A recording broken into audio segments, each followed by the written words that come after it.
1981. I was there for about 7 or 8 months, and I used to hang out at Shakespeare and Company, and that's a bookstore. It's right on the Seine River, and it's right across the street, say, from Notre Dame. And I was watching a documentary about it's still there, and it's an amazing bookstore. I mean, it's amazing that it has survived all these years. It's been around forever. You had Shakespeare and Company back in in the 20s, 1920s, 1930s, I think, and that was Sylvia Beach had that, and people like James Joyce hung out there, and Ernest Hemingway, of course, and Fitzgerald, and all these famous writers.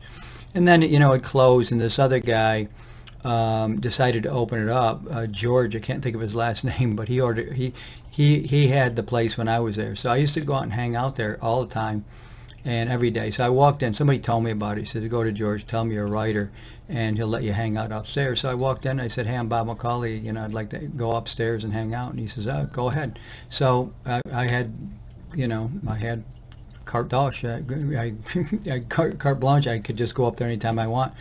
And by the way, I almost said carte orange. There's an orange card back when I lived in Paris, and the orange card, you would pay $30 and you could go anywhere on the subways for 4 months, or for a full month.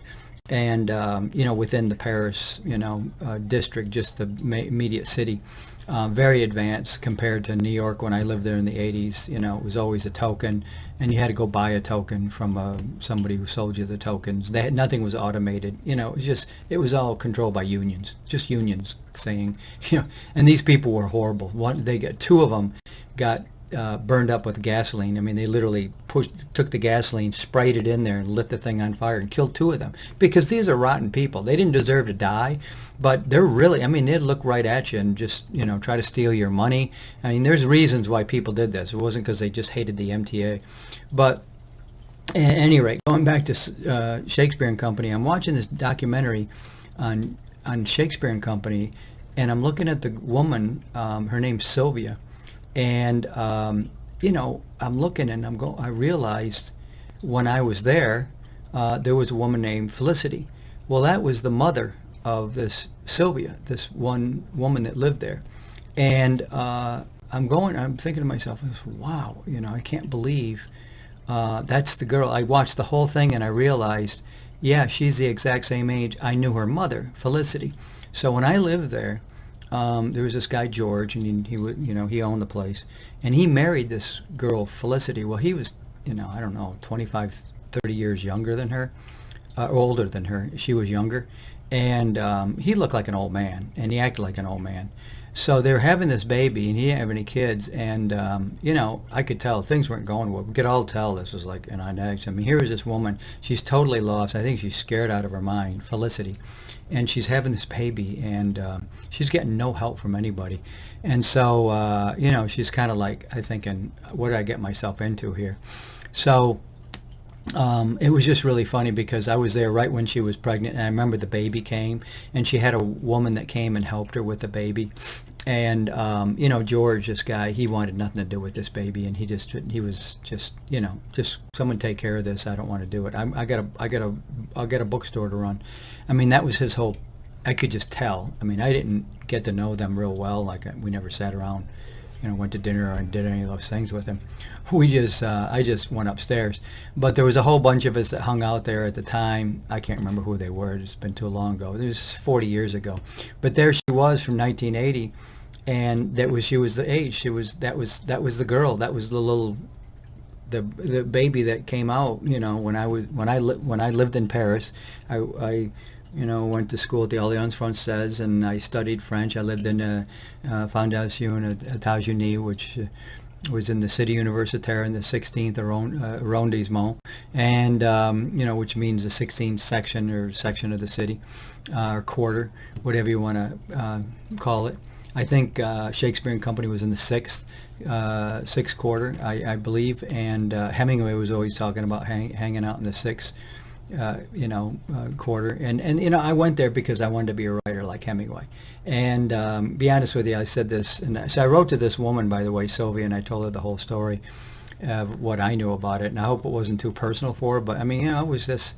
I don't think it was a really good time for her mother, I mean, she was a very pretty woman, and this girl, Sylvia, looks just like her. I mean, from what I remember, and so it's pretty interesting little piece of history that I kind of witnessed right firsthand, watching all these people come through there, and it's some good memories. I had almost no money when I first went to Paris, and I lived on bread and cheese for 6 weeks.